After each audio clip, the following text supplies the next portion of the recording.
I just wanted to quickly acknowledge the traditional custodians of the land we're meeting on, lands, the Wurundjeri people, and pay respects to elders past, present, emerging, and anyone in the room here today. I'm sure you've heard acknowledgement already today, but one of the things that we are really here to talk about is creating welcoming and safe environments, and doing an acknowledgement before an AGM or important club meeting is a really important way of welcoming a marginalised group. And that's kind of the theme of what we talk about in this program, is how you can create environments that allow people that generally feel excluded to feel included. And there's these little simple acts that you can do, changes of behaviour, changes of policy that can help people feel included. Bit of an intro to us. So essentially the Centre for Multicultural Sport, which is where I work, and this is a really innovative project because essentially we're two peak bodies that represent marginalised communities. CM Sport is part of the Centre for Multicultural Youth, which is Victoria's largest not-for-profit organisation that represents migrant and refugee young people. A lot of the time, young people from that community struggle with access to education, access to employment, and also access to sport.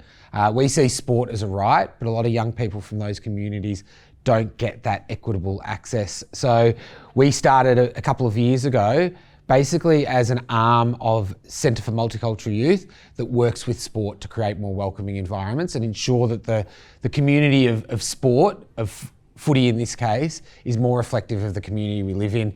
And obviously, it's good branding up there. You look at St Kevin's doing well in this space.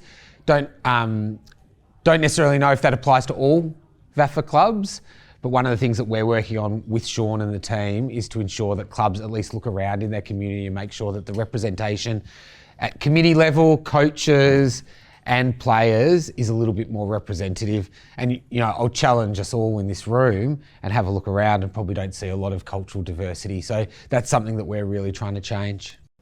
And yeah, proud to play, really honoured to be part of this program, teaming up with Simon, Centre for Multicultural Sport Youth, and also Sean. So proud to play. We're one of the leading organisations in Australia dedicated to creating inclusive spaces for the LGBTIQA plus community. I know it's a big acronym, just essentially say the queer community or the gay community if it's easier. And we're not one of those organisations that focuses on making sure there's lots of rainbows everywhere. We don't make sure that you put up the events where there's drag queens flitting about. We try to make sure that what we just want to do is make sure everyone who might be part of this community can find a safe place within sport and in movement settings. So yeah, while you usually think of organisations like this, you'll think of those great big bold pride events.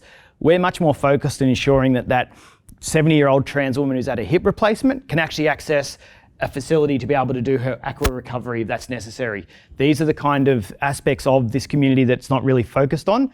And that's when it comes to things like football and sport. You might find for a lot of LGBTIQA plus people, that aspect of their life isn't what's going to define them within a sporting environment. They want to play football. They don't want to be the gay footballer or the trans footballer. They want to be that footballer who finishes top 3 in the best and fairest, who might happen to be able to bring his boyfriend to that presentation night to collect that trophy. And that's the kind of opportunities that we're seeing here with this project, is we're focusing on those individuals and just making sure they feel like they're welcomed. There's nothing about them that they have to hide. There's no aspect of who they are that isn't going to be welcomed in these spaces. And a lot of this stuff will be intersectional too. It's a word that you hear quite often in this space, because maybe your football club can be really welcoming for like the woman who is same-sex attracted, but also maybe you might need to explore how can you ensure a woman who comes from a refugee background can feel more welcome in this space as well if she also happens to be a member of the community too. So that's why these are opportunities to team up together, make sure that we're trying to make sure everybody gets that opportunity regardless of what background they might have. Yeah, and I suppose when you look at how we do it and some consistencies across some of the products we develop and deliver around policy, strategy, workshops and education, is we believe a lot of the principles of inclusion are consistent. Get to know the community that you operate in, get to understand the barriers that individuals face and start to work with your clubs on how you can overcome those barriers. And they're the principles of inclusion. And it sounds really simple, But with a little bit of training, you can start to identify how you connect with community and how you build those strong relationships, and that's what we go through with this program. And you know, congratulations to Sean and Tim especially for thinking about this. And it was successful last year that we've gotten government funding to roll this program out on a bigger scale.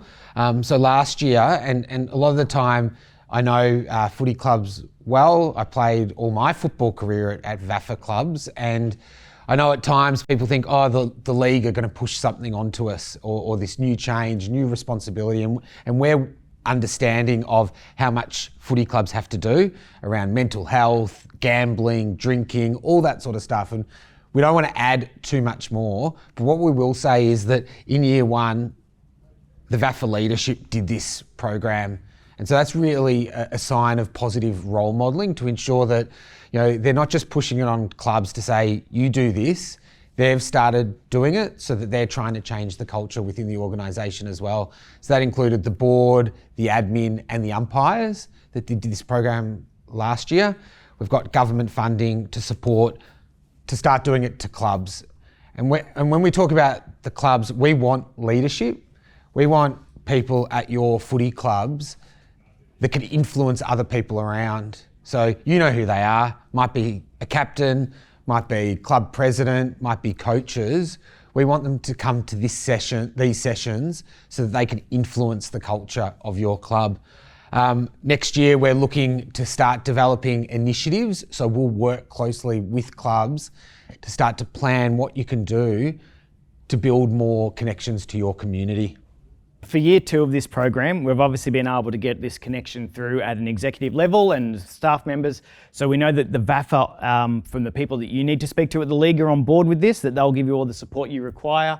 The main aspect of what we want to do is just to ensure that you know how to reach out to these communities, or people from these communities coming into your environment, and you can start to consider how do you create these safe spaces.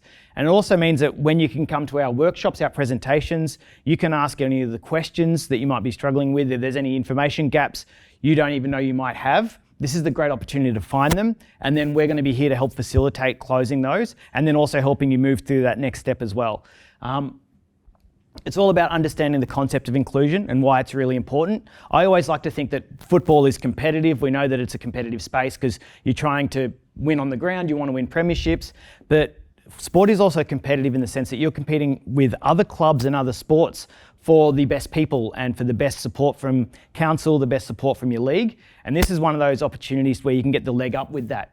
We've had Fair Access speak today earlier about these kind of opportunities, and that also ties into what we're doing here today, because all of it is about connecting together to make sure we get that growth. So we will help you get the knowledge, we'll help you develop strategies, and we'll certainly help you get through a process where if you want to reach out to these communities and try to get more people, more, you know, really different, interesting, diverse voices into your club, this program in 12 months' time should have you feeling really comfortable and confident that you've been able to do that. We're hoping that people can come to 3 sessions over this year, and that's 1 2-hour workshop in March, 1 2-hour workshop in April, and then 1 again in October that consolidates the learnings and also starts to build something for next year. We've booked in the dates, March 13 and March 20 for the first sessions. We're going to try and do them centrally so that it's easy for club representatives to get there. I think we've got VAFA HQ for the southeast. We're looking for one that's going to be more for kind of that north and east and west as well. I think uni maybe. We'll have a chat with them, Yeah. And these workshops are interactive. You know, we don't want to stand up and talk at you for 2 hours. We want to create activities, give you resources that you can take back to your club and roll out.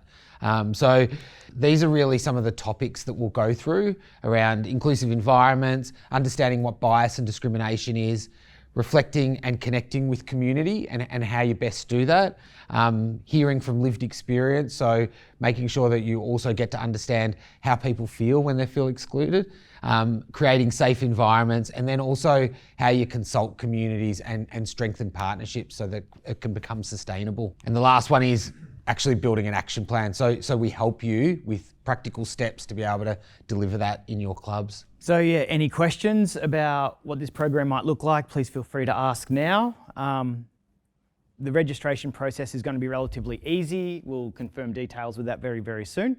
But yeah, if there's any questions anyone has to ask before we skedaddle on to the next session.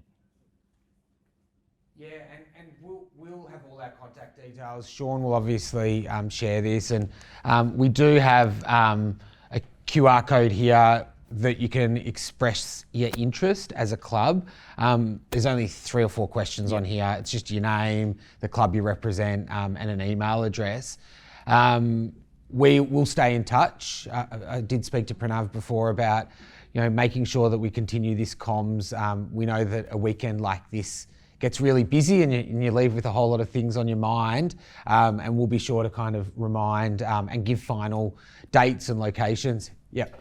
Just curious to know what are the biggest challenges in kind of incorporating this in a club environment which has historically been quite masculine and kind of certain cultural background. What's been kind of the biggest thing that you've had to overcome? Well, I think it's about bringing everyone along for the ride. I'll let Em answer as well, particularly has played footy more recently than I have, but it's about bringing everyone along for the ride. So often what happens with these sorts of programs, and I assume that most of you being in the community room are this, is there's a champion at a club that goes to all these workshops and they do it and they keep on flying that flag, but the rest of the club doesn't come for the ride. And then potentially that person leaves the club. They're often the one that does everything, does the child safety, he's the treasurer. Then they leave the club and the club loses that IP. And so that's why we kind of talk about wanting to bring the whole club or bring leaders of the club that can then influence. And we'll work with them in this year, and then we'll work with them and their clubs next year as well. So that's why we've got that 3-year plan of bringing leadership along, then club leaders, and then hopefully the rest of the clubs as well. Yeah. But maybe. And yeah, when it comes to these sessions, it doesn't just have to be one representative of your club attending these sessions. If you can identify 3 or 4 people across your programs that might be interested. So if you've got a women's program, reach out to their coaches, their captains, might even just be a player from that group. There might be one person on the board. Try to identify a member of the men's leadership group. Sometimes this is more challenging in men's environments, but if you ask that question and pose that question, if you express that it's actually going to be really important to the club, but it's going to be beneficial for the club in, bringing in new talent, potentially bringing in new sponsors by looking and casting a bigger net into the community. But it's just that, make sure that it's not carried by one person. But I think if you actually present to your clubs, and having been involved in quite a few footy clubs in the last few years, that a lot of the times the people around don't actually know what's going on. So don't be afraid to communicate. Once you do the EOI, express that, and there might be someone you'd be surprised who's willing to put up their hand and say, oh, this is something I actually might want to have a go at. And then you might get those 2 or 3 people in the club, and then, expands from there. Absolutely, and then, more players, more sponsors, more funding opportunities. We spoke about fair access before, but a lot of grants roll out with those sorts of programs, and we also have to explain the benefits to the rest of the club too. And I mean, you've probably had other presentations around this, but there was a really good piece of research that came out by the Man Box yesterday. It was the biggest ever study on male behaviours and culture in across society. And I think the statistic was that 37% of 18 to 40-year-old males change their behaviours to kind of fit a norm. And I think that a footy club is that sort of culture. So it's kind of important to do this work so you can change that. Yeah, and I'd say as well that, I know there's terms like pushing it down their throat and the woke society that kids go to school in at the moment, but we explain this without being hard on our advocacy. A lot of people may stand up in the room today and say much more controversial, and that's where people get that pushback, I think, and get concerned about that sort of stuff. So, we addressing barriers, which the whole point of this program is just understanding how those communities are affected and then working with people to fix it. So, and bringing your leadership along will help you then explain it to the rest of the club. And I think that gives you confidence to be able to talk about it. And I think, everyone in this room may not have a different level of confidence talking about these issues, but coming to something like this will help you improve so that you can explain it better to club stakeholders as well. We always like to say that you don't change hearts and minds by wagging a finger under someone's nose. You've got to do it by putting an arm around a shoulder and bringing them along for the ride. And that's kind of the mindset we've brought with this. It just starts at the ground level, get that foundation.